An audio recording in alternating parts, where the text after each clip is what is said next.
So this is my beef. I've got it out of the fridge this morning, approximately an hour and a bit ago. I made my rub up last night in an old big coffee tin, and it's got 4 tablespoons of coffee in it.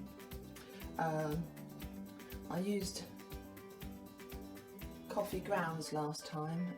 I like the flavour, but the grounds kind of like really gritty on the skin, and it was quite unpleasant. Flavour was good, but you kind of had to try and scrape it all off. So what I've decided to do is go for a coffee that I like, a good quality coffee. And so I've got 4 tablespoons of that, a precious Millicano. And then I've got 2 tablespoons of onion salt. I've got some celery salt, paprika. I've got a chipotle mix, which is a Rick Stein salt and chili mix that I made up some while ago. And what you do is you just get your chipotle chilies and some other green peppers and other things, and you make this blend up. It's on the internet, his mix. So I used 4 tablespoons of that. I use cumin as well, rather a lot of that, and that's basically it. I don't think the rub matters massively. I think you've just got to go with the flavours that you like. I like it to come out like a bit like a salt beef, a very moist, sliceable salt beef, and I quite like that sort of slightly peppery pastrami flavour of my skin. So that's what I'm going for. Last time I did this, I did have about 4.5 kilo piece of flat brisket, but this I've got from a rare breed supplier on the internet. I'll give you the name later. They deliver it to your door. I've got some nice rare breed pork as well.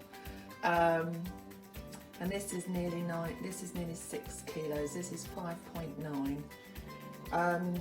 Just to save on washing up, everybody does this differently, I've noticed on the internet, but I've got 2 large foil trays that I've cut, and then I've filled the seal up with some foil, and I've stapled the edges together, just so I've got a nice large tray that can sit in my barbecue. What I think I like about doing this is it protects the underside, because I've got to have a sort of, I suppose I've got 2 trays around the outside of my kettle drum, and I don't want this in the direct heat, and this does protect it from the direct heat quite a bit, because you're going to get the circulated heat and the smoke cooking this. I don't turn it. I didn't turn my last one, and I'm not going to turn it this time, and I put fat side up. I don't trim the fat off like they tell you on different clips. They say to trim it all up. I don't want to do that, because I think that makes the flavour and it renders in there. So that's all as it came from the meat company that I bought it from. So yeah, out of the pack and there. I don't know if anything else I need to say about this. Yeah, also my mix has got 2 tablespoons of salt in it as well.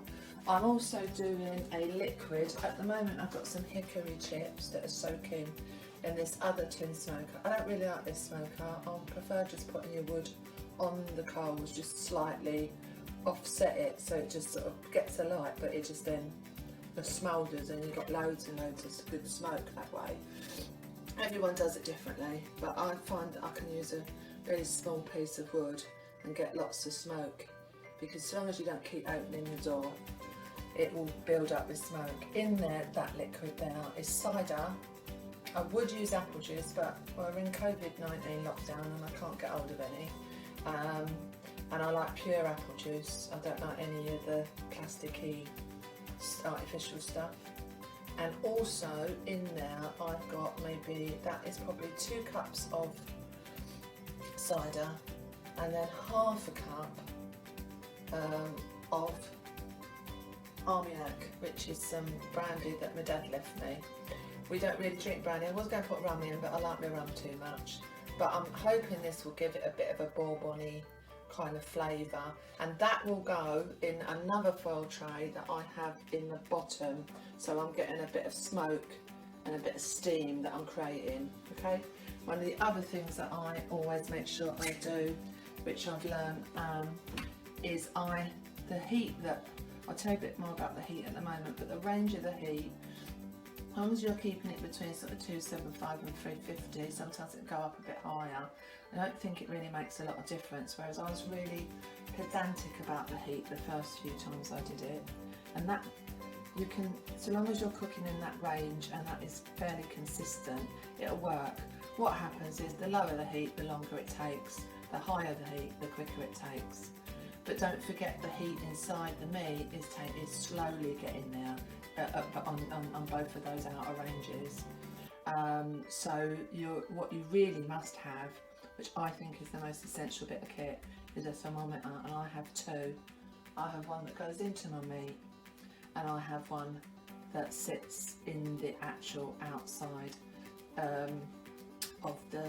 in the actual drum, so that I can get a really good temperature, because although I've got a temperature gauge on the top of my kettle barbecue, it gives you the heat at the top, and I want the heat sort of where the meat is sitting. So I think having two thermometers, one inside your meat, and I will put the thermometer on the thickest side of the meat.